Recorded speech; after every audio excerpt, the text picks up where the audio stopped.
The transport ship docked at Galactic Council Station Theta 9 with a soft hiss. Tae-Yang stood at the airlock, adjusting his formal diplomatic coat. He carried a small travel case in one hand. In the other arm, he held a carrier with soft mesh sides. Inside, a small calico cat watched the busy docking bay with green eyes. Bora walked up beside him. She wore the same formal human delegation uniform. Her dark hair was pulled back tight. She looked at the carrier and shook her head. "You really brought miso?" she asked. "The other species will think it is strange. Miso goes where I go," Tae-Yang said. His voice was calm. "These negotiations will take weeks. I need her company," Bora did not argue. She had worked with Tae-Yang for 3 years. She knew he made decisions carefully.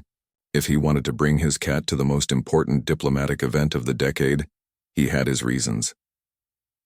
They walked through the docking bay. The station was massive. It orbited a neutral star between several major galactic territories. Hundreds of species used it for trade talks, peace negotiations, and political meetings. The corridors were wide enough for creatures 3 times human height. The air tasted recycled but clean. Other delegations moved through the halls. A group of 6-legged beings with purple skin walked past. They glanced at the humans but said nothing. 3 floating jellyfish-like creatures drifted by overhead. Their translator devices hummed softly. The reception hall was enormous. It had a domed ceiling that showed the stars outside.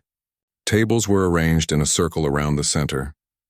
Each table had different-sized chairs and platforms to accommodate different body types. Servers moved between the tables, offering food and drinks from dozens of worlds. Tae-Yang and Bora found the human delegation table. It was positioned between the Vorian Empire and the Kresh Collective. Tae-Yang set Miso's carrier on the floor beside his chair. He opened the mesh door. The cat stepped out carefully, sniffed the air, then sat down and began washing her face. Ambassador Vrath noticed immediately. He was the lead representative of the Vorian Empire. His species looked like large lizards standing upright.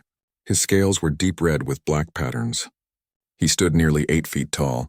When he saw the cat, his eyes narrowed. "What is that?" Vrath asked. His voice came through a translator as a deep rumble. He pointed one clawed finger at Miso. "Her name is Miso," Tae-Yang said. "She is my companion." Vrath stared at the small cat. Miso ignored him. She finished cleaning her face and lay down on the cool floor. "That tiny thing is your companion?" Vrath said. He laughed. It sounded like rocks grinding together. "We Vorians bring war beasts to guard us during long missions. Creatures that can tear through steel doors. You bring something that looks like it would fit in my mouth." Other delegates heard the comment. Several turned to look. Delegate Kryn approached from the Kresh table. Her species resembled large insects. She had 4 arms and compound eyes that reflected light in strange colors. She clicked her mandibles together. "Is this a human pet?" Kryn asked. She bent down to look closer at Miso. The cat opened one eye, looked at the insectoid delegate, then closed it again. "What purpose does it serve?" "She provides companionship," Tae-Yang explained. "Emotional support during stressful assignments." Kryn made a sound that the translator rendered as laughter. Several other delegates were listening now. Word spread quickly through the reception hall. The humans had brought a pet. "A tiny, useless pet. Emotional support?" Vrath repeated. "You need emotional support?" He looked at the other Vorian delegates. They all showed their teeth in what might have been smiles. "Perhaps humans are too soft for serious galactic politics. We Vorians face danger with strength, not by petting small animals." Bora felt her jaw tighten. She wanted to say something sharp. Tae-Yang put a hand on her arm. His expression did not change. "Every species has different needs," Tae-Yang said calmly. "We do not judge your choices. We ask the same courtesy." "No judgment here," Kryn said. Her tone suggested otherwise. "I am simply curious. On my world, we keep food animals. Small ones like that. Easy to carry, easy to eat." "Is that what this is for?" "No," Bora said firmly. "Miso is family." This comment drew more laughter. The concept seemed to amuse many of the delegates. A creature so small being considered family? How strange these humans were. How weak they must be. The reception continued. Delegates mingled and made small talk before the formal negotiations would begin the next day. But the humans found fewer beings willing to approach their table. When delegates did come over, they often glanced at the cat with barely hidden amusement. Miso seemed unbothered by the attention. She explored the area around the human table. She sniffed at the legs of chairs. She watched the movement of other species with detached interest. When a server offered Taeyang a plate of food, Miso jumped onto his lap. She settled there, purring softly. Vrath watched this with obvious disdain. He spoke loudly to his fellow Vorians, making sure his words carried. "Look at the human ambassador," he said. "He sits at a galactic council with a creature in his lap like a child with a toy. And they wonder why their species has so little influence. They are more concerned with comfort than power." Bora leaned close to Taeyang. She kept her voice low. "They are making us look weak," she whispered. "Maybe you should take Miso back to our quarters." Taeyang stroked the cat's fur gently. Miso's purring grew louder. "Let them think what they want," he said quietly. "Their opinions about Miso do not matter. What matters is the trade agreement we came here to negotiate. We will do our job. They will do theirs. The rest is noise." The reception lasted another 2 hours. By the end, nearly every delegation had heard about the human's tiny pet. The story spread through the station like water through cracks. Humans and their strange attachment to useless creatures. How typical. How foolish. When the reception finally ended, Taeyang and Bora made their way to the residential section of the station. They had been assigned quarters on level 7, near the diplomatic suites. The rooms were comfortable. 2 bedrooms, a shared common area, and a small workspace. Taeyang set up a small litter box in the corner of his bedroom. He put out food and water bowls. Miso investigated everything carefully the way cats do. She tested the bed by jumping on it, then jumping off. She examined the windows that looked out at the stars. Finally, she chose a spot on the shelf above the bed and settled there. Bora stood in the doorway between their rooms. "That could have gone better," she said. "It went exactly as expected," Taeyang replied. He was unpacking his formal documents. "They judge based on what they see. They see a small animal and assume weakness. Their mistake, not ours." "I hope you are right," Bora said. She looked tired. "Tomorrow starts the real negotiations. We need them to take us seriously." "They will," Taeyang said, "one way or another." Outside, in the corridors of Level 7, other delegates walked to their own quarters. Some were still chuckling about the human and his cat. Others discussed more serious matters. None of them paid attention to the ordinary sounds of a space station at night. Deep in the lower levels, in the exotic creature containment wing, something shifted in its holding cell. Security sensors recorded the movement but flagged nothing unusual. The automated systems noted it in a log file that no one would read until morning. In Taeyang's quarters, Miso yawned, showing small white teeth. She curled into a ball on her shelf and closed her eyes. Her tail wrapped around her body. Within minutes, she was asleep. The purring stopped. The room fell silent except for the quiet hum of the station's life support systems. Taeyang finished his unpacking and climbed into bed. Tomorrow would be a long day of negotiations. He needed rest. He looked up at Miso on her shelf one more time, then turned off the lights. The station continued its slow rotation around the distant star. Thousands of beings slept or worked or traveled through its corridors. Life went on as it always did, routine and predictable. No one suspected that by morning everything would change. The station ran on a 26-hour cycle to accommodate multiple species. At hour 22, the lights in residential corridors dimmed to simulate night. Most delegates retired to their quarters. The station's main system switched to night mode. Only essential personnel remained on duty. In the exotic creature containment wing, 3 levels below the residential section, a technician named Ryle checked the holding cells. His species did not sleep, so night shifts suited him well. He walked the rows of transparent barriers, scanning each one with a handheld device.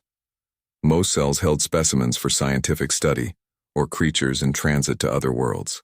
A few contained dangerous animals seized from illegal traders. Riel stopped at cell 47. Inside, a Venom Fangbeast lay coiled against the far wall. The creature was massive.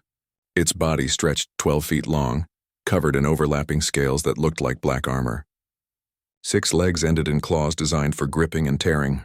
Its head was broad and flat with a mouthful of fangs. 2 of those fangs were hollow, connected to venom glands. The venom could paralyze most species in seconds and kill them in minutes. Fangbeasts came from a world with 3 times normal gravity. They were ambush hunters. They could remain perfectly still for hours, then strike with shocking speed. This one had been confiscated from a smuggler 2 weeks ago. It was waiting for transfer to a proper facility. Real's scanner showed normal readings. The beast was calm. Its vital signs were stable. He moved on to the next cell. He did not see the hairline crack forming at the base of the containment field generator. It had been there for days, growing slowly. The station's maintenance logs had flagged it for repair, but the work order was scheduled for next week. It seemed like a minor issue. The backup systems were functioning. There was no immediate danger. At hour 23, the crack widened. The primary containment field flickered for half a second. The backup system activated automatically, but the power surge created a feedback loop. The backup field failed 3 seconds later. The transparent barrier around cell 47 went dark. The Fangbeast's eyes opened. It had been resting, not sleeping. Its species rarely slept in the way others did. It sensed the field's absence immediately. The creature uncoiled slowly, testing the air with a forked tongue. No barrier. No resistance, freedom. It moved to the cell entrance. Its claws made no sound on the metal floor. The door's physical lock was still engaged, but it was designed to work with the containment field. Without the field's reinforcement, the lock was just ordinary metal. The Fangbeast dug its claws into the seam and pulled. The door bent. The lock snapped. Alarms shrieked through the containment wing. Emergency lights bathed everything in red. Real spun around and saw the empty cell. His body went rigid with fear. He triggered his communicator with one of his 4 hands. "Containment breach," he shouted. "Cell 47. Fangbeast loose." The Fangbeast was already gone. It had slipped into the ventilation shaft, using its powerful legs to climb up through the station's infrastructure. The creature followed heat signatures and the scent of living beings. Station security activated lockdown protocols. Blast doors began sealing sections of the lower levels. But the Fangbeast moved faster than the security team anticipated. It climbed 2 levels before the doors closed behind it. Commander Vex arrived at the security control room within minutes. He was massive even by his species' standards. 4 arms, each thick with muscle. His species had evolved as warriors. He studied the camera feeds tracking the Fangbeast's movement through the station. "Where is it now?" he demanded. "Level 5, a technician replied, moving toward the residential corridors. Vex felt a chill despite his thick skin. Level 5 connected to Level 7 through emergency stairwells. Level 7 housed the diplomatic delegations. "Seal all access points to Level 7, Vex ordered. "Get security teams in position. Use stun weapons only. We need it alive." "Sir, stun weapons may not work on a Fangbeast," another officer said. "Their nervous systems are too redundant." "Then use nets. Use tranquilizers. I do not care. Just stop it before it reaches the delegates." But the Fangbeast was already ahead of them. It had found an unsealed maintenance shaft. The creature squeezed through, its flexible body compressing to fit spaces that seemed too small. It emerged on Level 6 directly below the residential section. The night shift workers on Level 6 scattered when they saw it. The Fangbeast ignored them. It was not hungry yet. It was searching for a secure place to hide, somewhere dark and warm, somewhere it could rest and plan its next move. It climbed the emergency stairwell to Level 7. The door at the top was locked, but the lock was designed for beings with hands, not for a creature that could generate crushing force with its jaws. The Fangbeast bit through the door's control panel. Sparks flew. The door slid open. Level 7's corridors were dim and quiet. Most delegates were asleep. The Fangbeast moved along the wall, staying low. Its scales were dark enough to blend with shadows. Security cameras tracked it, but the response teams were still 2 levels below, trying to predict where it would go. The creature stopped at an intersection. 3 corridors branched off. It tasted the air. One corridor carried the scent of silicon-based life. Wrong. Another carried the scent of methane breathers. Also wrong. The third corridor smelled of carbon-based, oxygen-breathing creatures. Familiar, prey-like. The Fangbeast chose the third corridor. In the security control room, Commander Vex watched the screens with growing dread. The Fangbeast was moving toward the human delegation's quarters. He could see which door it was approaching. "Alert the humans," Vex said. "Get them out of there now," a technician tried. The communication system buzzed. But Taeyang and Bora had activated the sound-dampening feature in their quarters. It was common for diplomats to block outside noise during sleep. The alert signal was not strong enough to override it. They are not responding, the technician reported. How long until security teams arrive? Vex asked. 2 minutes. They do not have 2 minutes, Vex said quietly. The Fangbeast reached the door to Taeyang's quarters. It could sense warmth on the other side. Living heat. Sleeping prey. The door was standard issue, made to slide open with a control panel or manual override. The creature studied it for a moment, then wedged its claws into the seam where the door met the wall. It pulled. The door resisted. The Fangbeast pulled harder. Metal groaned. The door bent slightly. The creature adjusted its grip and pulled again with all its considerable strength. The door slid open. The Fangbeast entered the dark room. Taeyang lay in bed, breathing slowly. Deep sleep. Unaware. The room was dark except for a faint glow from the window showing stars beyond. The Fangbeast's eyes adjusted instantly. It saw the sleeping human. It saw the furniture.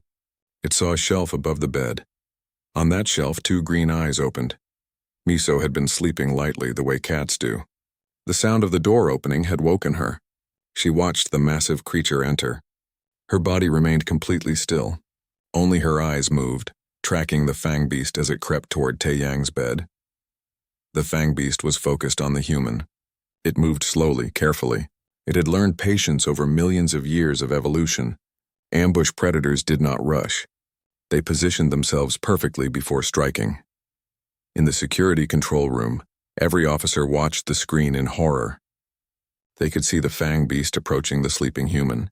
They could see it opening its mouth, fangs extending. Venom dripped from the hollow tips. "Where are my security teams?" Vex roared. 30 seconds out, came the reply. 30 seconds might as well have been 30 years. The Fangbeast was within striking distance. Its muscles tensed. Its body coiled, preparing to lunge. On the shelf, Miso's pupils dilated until her eyes were almost entirely black. Her ears flattened against her skull.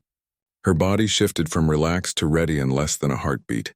The Fangbeast never saw her coming.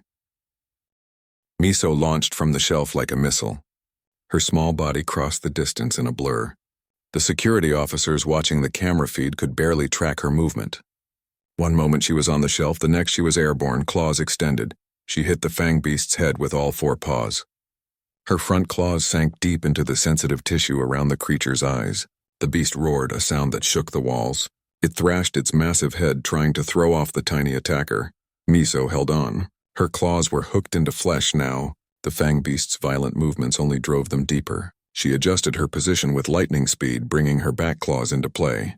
They raked across the beast's sensory organs, tearing through the delicate structures that allowed it to hunt. Taeyang woke to chaos. He saw a massive shape thrashing in his room. Furniture crashed. Something heavy slammed into the wall. He rolled out of bed instinctively, hitting the floor hard. His training took over. He scrambled backward, trying to understand what was happening. The Fangbeast spun in a circle, its tail smashing through a chair. Blood ran down its face from the wounds around its eyes. It could not see. It could not smell properly. Its sophisticated sensory system was damaged. For a creature that relied on detecting prey, this was worse than death. Miso rode the beast's movements like a rodeo rider. When it spun, she adjusted her grip.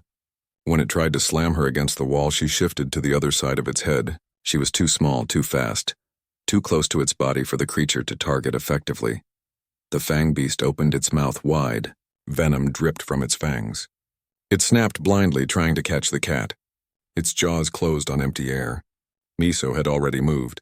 She climbed over the top of the beast's head, digging her claws in for purchase as she went. In the security control room, Commander Vex stood frozen. Every instinct told him this was impossible. A creature weighing perhaps 10 pounds was attacking a predator that weighed over 300 pounds. A creature that had evolved on a death world. A creature that had killed armed soldiers. And the tiny earth animal was winning. "Get those security teams in there now," Vex shouted. But even as he gave the order, he knew they would arrive too late. Whatever was going to happen would be over before his people reached that room. Miso reached the back of the Fangbeast's head. She could feel the thick scales protecting the spine, but she also felt something else, a gap, a place where the armor did not quite overlap. Evolution had given Fangbeasts incredible protection, but nothing was perfect. Every creature had weak points. She bit down on the exposed flesh. Her teeth were small but sharp. They pierced through to the major blood vessel that ran beneath. The beast's blood tasted strange, chemical, and bitter. Miso did not care. She bit deeper. The Fangbeast went wild. It crashed into the wall with enough force to crack the panel. It rolled onto its back, trying to crush the cat beneath its weight. Miso released her bite just in time, scrambling to stay on top as the creature flipped over. Tae-yang pressed himself against the far wall. His heart hammered. He could see Miso now, a small dark shape against the much larger beast. He wanted to help her, but what could he do? He had no weapons. The creature between him and the door was designed to kill. The Fangbeast's movements became more erratic. It was losing blood quickly. The wound in its neck was not deep, but it was in exactly the right place, or the wrong place depending on perspective. The beast tried to stand. Its legs wobbled. It took 2 steps toward Tae-yang, then stumbled. Miso attacked the wound again. This time her teeth found something vital. The beast's front legs collapsed. It tried to roar, but the sound came out as a wheeze. Blood pooled on the floor beneath it. The door to the quarters burst open. Bora stood there in her sleeping clothes, eyes wide. She had heard the noise through the walls. Behind her, 3 security officers in full armor pushed into the room. They raised their weapons, then stopped. The Fangbeast was on the floor. It was still breathing, but barely. Its movements were weak. Miso sat on its neck, her teeth still buried in the wound. She looked up at the security officers. Her eyes were calm. She released her grip and stepped off the dying creature. The Fangbeast tried to rise one more time. It managed to lift its head a few inches. Then its strength failed completely. The head dropped. The creature's breathing stopped. Its eyes went dull. Silence fell over the room. Miso walked across the floor toward Tae-yang. Her paws left small bloody prints. She sat down at his feet and began grooming herself, licking blood from her fur. She seemed completely unbothered by what had just happened. One of the security officers, a young female from a feline-like species, stared at Miso with her mouth open. "It killed a Fangbeast," she whispered. "A Venom Fangbeast. I saw it, but I do not believe it." Commander Vex arrived moments later, breathing hard from running. He pushed past his officers and stopped at the doorway. His 4 eyes took in the scene. The destroyed furniture, the dead Fangbeast, the blood, the small cat calmly washing her face. "Explain," he said. His voice was flat. Tae-yang found his voice. It came out shaky at first, then steadied. "The beast entered my quarters. I was asleep. Miso attacked it. She killed it." Vex looked at Miso again. The cat had finished cleaning her face. She yawned, showing those small white teeth. Then she curled up on the floor and closed her eyes as if nothing unusual had occurred. "That is not possible," Vex said. "Fangbeasts are apex predators. They have killed trained warriors. Entire security teams have fallen to creatures like this." "I have the entire fight on camera," one of the officers said. He held up a portable display. "Commander, you need to see this." Vex watched the recording. He saw Miso launch from the shelf. He saw her target the eyes first, eliminating the beast's ability to hunt effectively. He saw her move with impossible speed, always staying just out of reach. He saw her find the weak point in the armor. He saw her bite through to the blood vessel with surgical precision. It was not luck. It was not frenzy.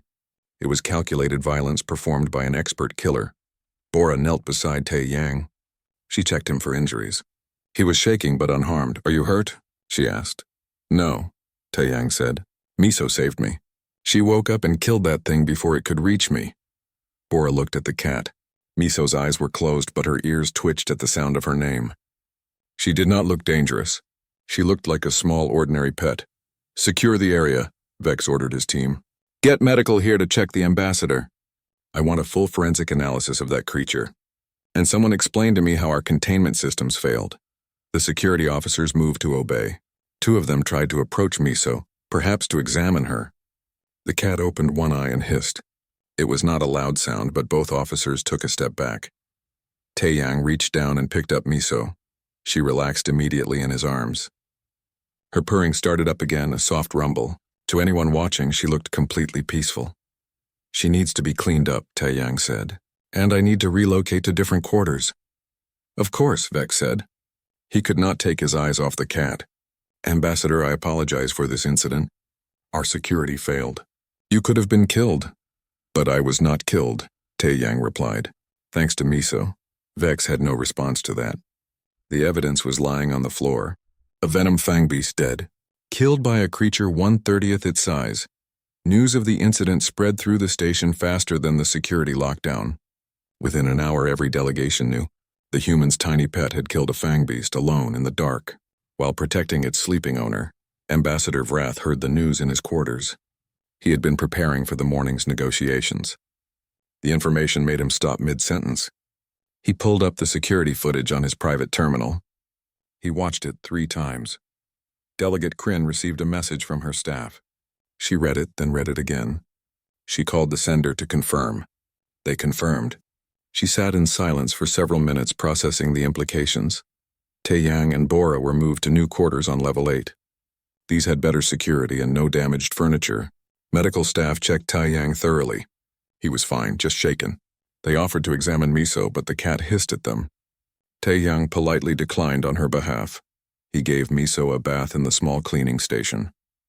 She tolerated it with obvious displeasure, but she allowed him to wash away the blood.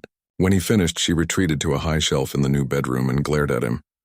I know you hate baths, Taeyang said softly, but you saved my life tonight. Thank you. Miso's ears turned toward him. She blinked slowly, the way cats do when they trust someone. Then she began grooming herself again, fixing what Taeyang had done to her fur. Bora sat on the new bed, her head in her hands. They all saw it, she said. The entire station. They saw Miso kill that creature? Yes, Taeyang said. The same delegates who mocked her yesterday, who laughed at us for bringing a useless pet. Yes, Taeyang said again. Bora looked up at him. A small smile touched her lips. Tomorrow's negotiations are going to be very interesting, she said. Taeyang nodded. He looked at Miso on her shelf. The cat had finished grooming and was curling up to sleep. Her tail wrapped around her body. Her eyes closed. Within seconds, she was purring softly. Yes, Taeyang said quietly. I believe they will be.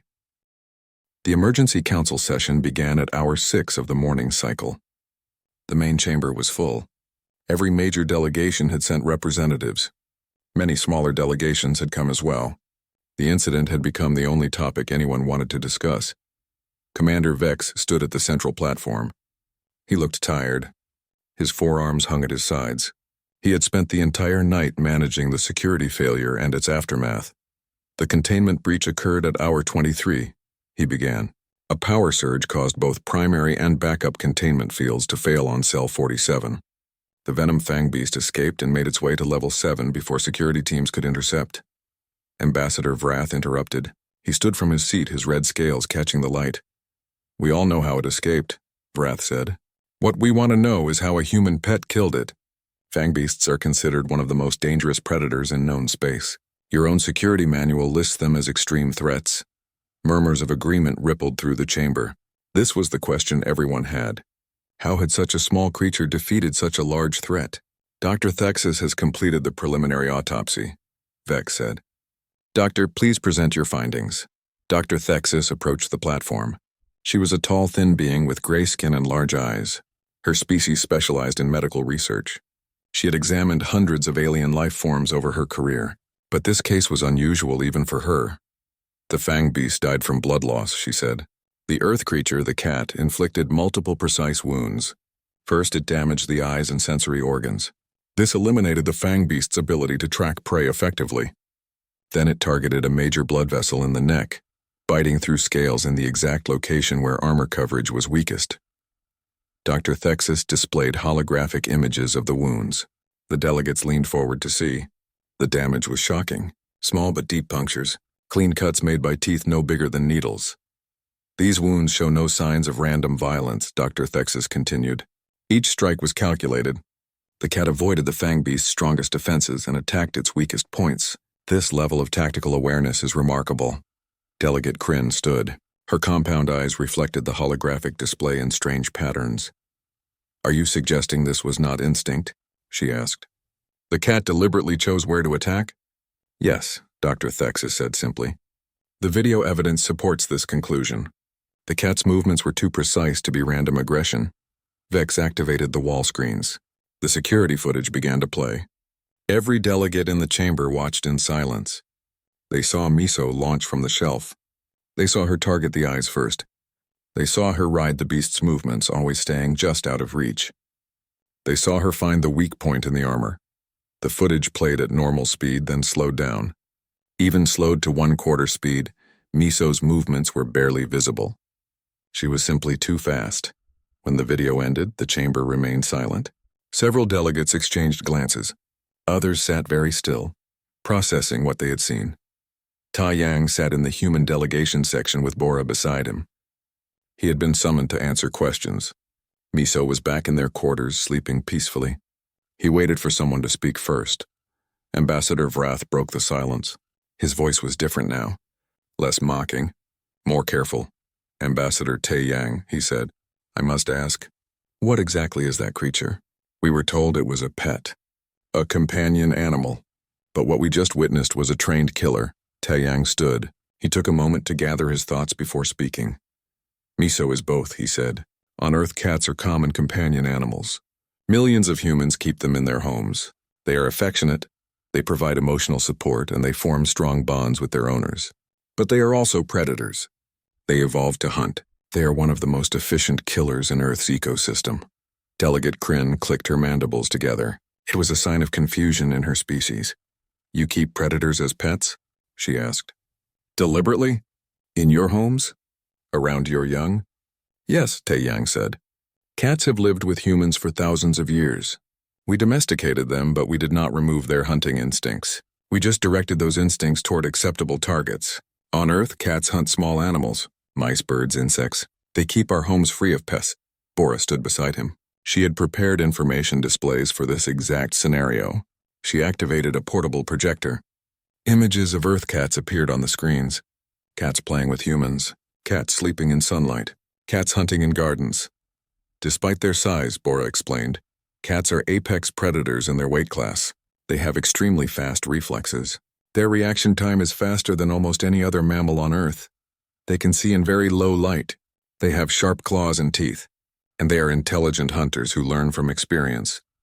She showed a video of a cat hunting a bird. The delegates watched the cat stalk, calculate distances, and pounce with perfect timing. The bird never had a chance. This is normal behavior for cats, Bora said. They are ambush predators. They do not chase prey for long distances like some hunters. They get close, they strike fast, and they aim for vital areas. Neck, spine, major blood vessels.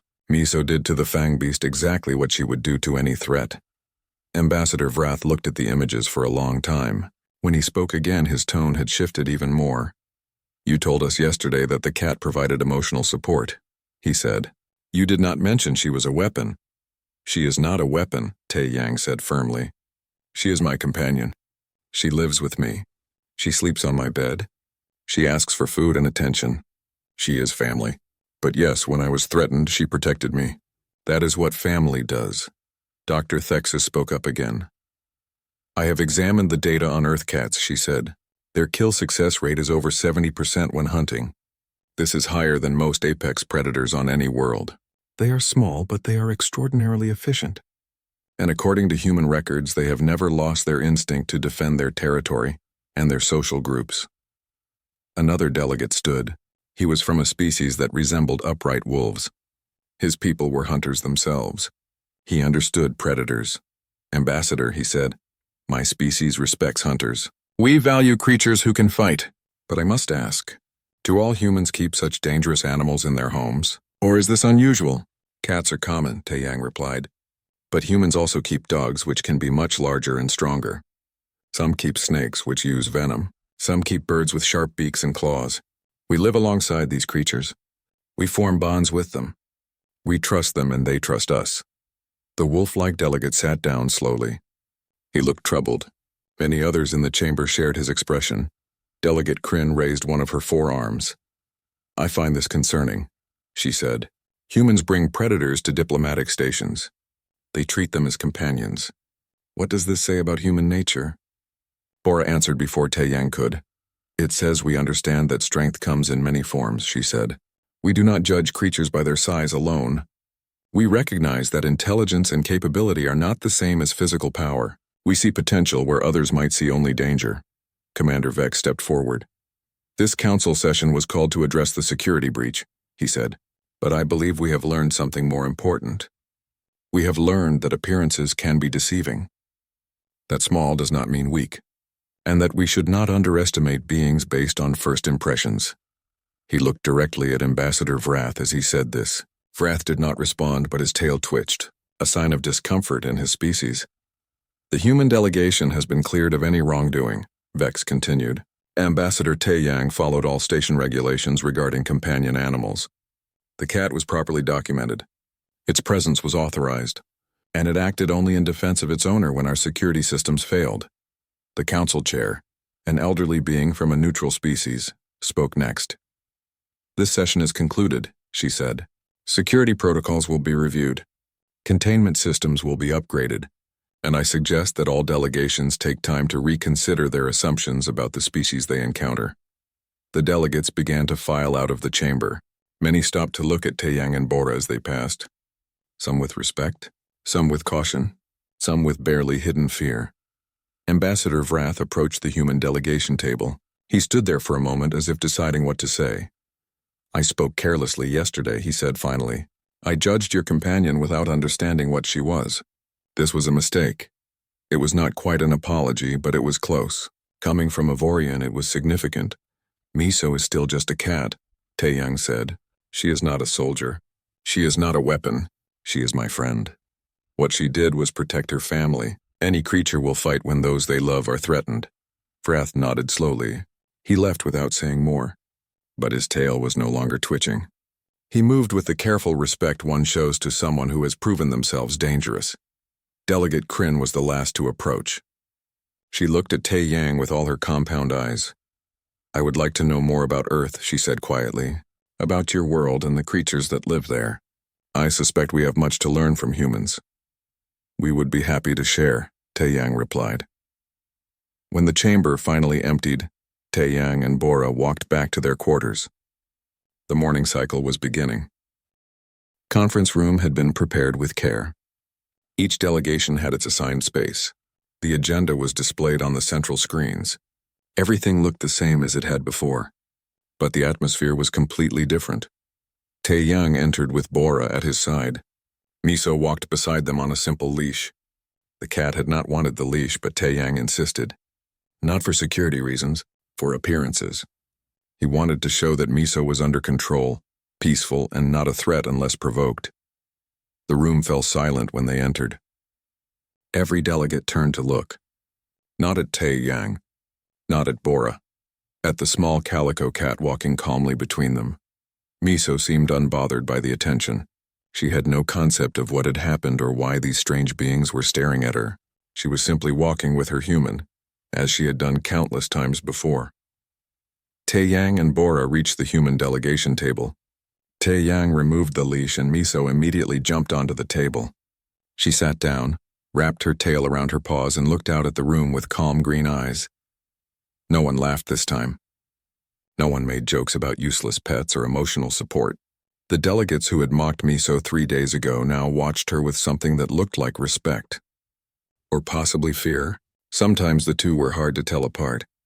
Ambassador Vrath was the first to approach. He moved slowly, keeping his movements obvious and non-threatening. He stopped a respectful distance from the human table. Ambassador Taeyang, he said. His translator made his voice sound formal. Before we begin today's negotiations, I would like to ask you something. About Earth. Of course, Taeyang replied. Are there other creatures like this on your world? Vrath asked. Other small predators that humans keep as companions? Taeyang smiled slightly. He had expected this question. Yes, he said. Many. Dogs are larger than cats and very loyal. They were bred from wolves. Some can weigh over 100 pounds. Humans also keep birds, snakes, lizards, and other animals. Some are harmless. Others can be dangerous if threatened. Vrath processed this information. His tail moved in slow patterns. A sign of deep thought. Why? He asked finally. Why do humans choose to live with creatures that could harm them? Because they rarely do harm us, Bora said. We have bonds with these animals. We care for them. We feed them and give them shelter. In return, they give us companionship, loyalty, and protection, like what Miso did for Taeyang. Delegate Kryn approached as well. She looked at Miso with her compound eyes. "This suggests something about human psychology," she said. "You see danger and choose to live with it. You form emotional attachments to predators. This is very different from most species." "Perhaps," Taeyang agreed. "Or perhaps we simply recognize that strength and danger are not the same as evil. Miso has teeth and claws. She can kill. But she uses those abilities to hunt mice and to protect her family. She is not cruel. She is not malicious. She is simply what evolution made her to be, and we love her for that." Miso chose that moment to yawn. Her small mouth opened wide, showing sharp white teeth. Several delegates took a step back. Miso closed her mouth and began grooming her paw, completely unaware of the reaction she had caused. The conference moderator called the session to order. Delegates returned to their tables. The formal negotiations began. The topics were complex: trade routes, resource sharing, technology exchanges. These discussions would normally take weeks or months to resolve. But something had changed. When Taeyang proposed terms, delegates listened more carefully. When Bora presented data, no one dismissed it without consideration. The human delegation was taken seriously in a way they had not been before. During a break in the morning session, the wolf-like delegate approached Taeyang privately. His name was Kren. He spoke quietly. "I wanted to tell you something," Kren said. "My people are hunters. We pride ourselves on our strength and our skill. But watching that video of your cat, I realized something. We judge strength by size and obvious power. Humans judge it differently. You see potential in small things. You recognize that a creature does not need to be large to be effective."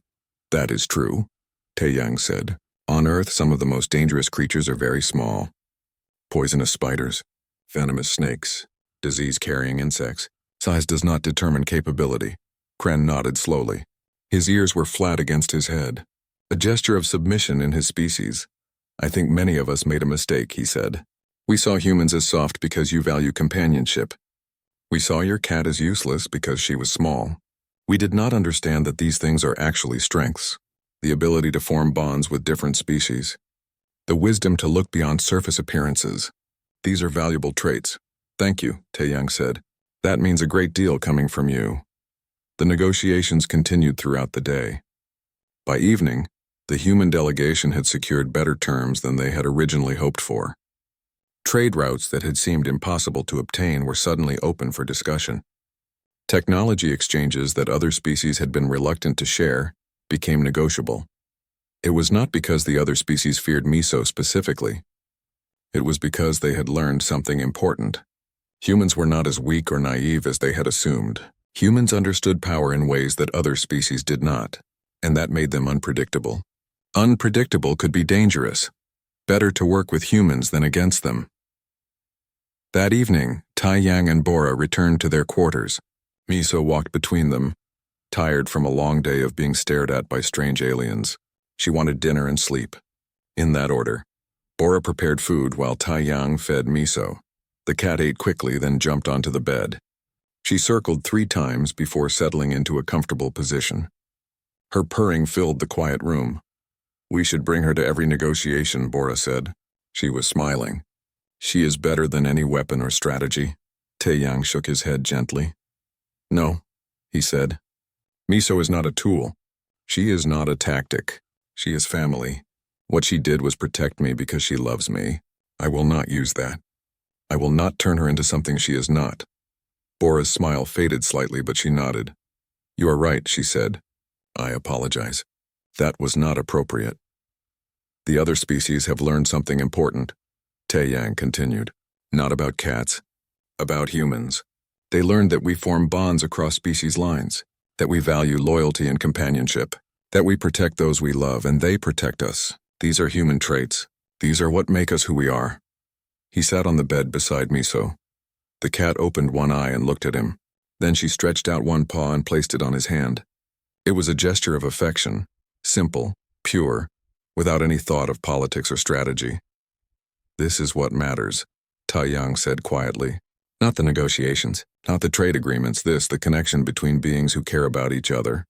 Bora watched them for a moment. Then she smiled again, warmer this time. "When we return to Earth, I think I will get a cat," she said. 3 weeks later, the negotiations concluded successfully. The human delegation had achieved all their primary objectives and several secondary ones. The trade agreements were favorable. The technology exchanges were valuable. Humanity's position in the galactic community had improved significantly. On the final day, many delegates came to say farewell to Taiyang and Bora. Several asked for information about Earth animals. A few requested permission to visit Earth someday to see these remarkable creatures for themselves. Ambassador Vrath was among the last to say goodbye. He approached the human table one final time. Miso sat there watching him with those calm green eyes. I have learned much from this experience, Vrath said, about humans, about myself, about the dangers of judging based on appearances. We all learned something, Taeyang replied. Vrath looked at Miso for a long moment. Then very slowly he lowered his head, a gesture of respect in Vorian culture. It was not given lightly. May your travels be safe, Vrath said, and may your small guardian always watch over you. After he left, Bora turned to Taeyang.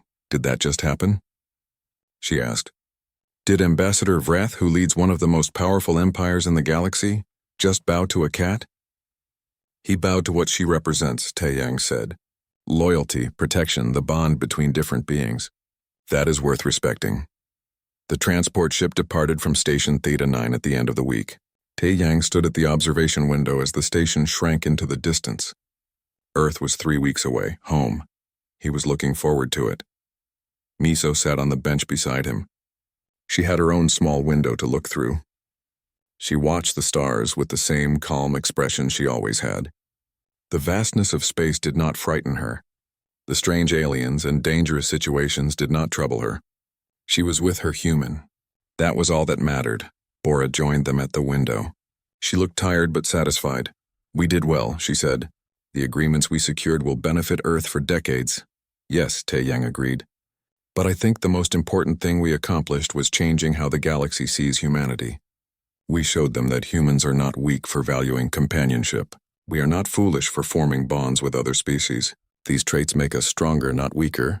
He reached down and stroked Miso's head. The cat leaned into his touch, purring. The galaxy is full of strong species, Taeyang continued. Species with powerful weapons. Species with advanced technology. Species with massive armies.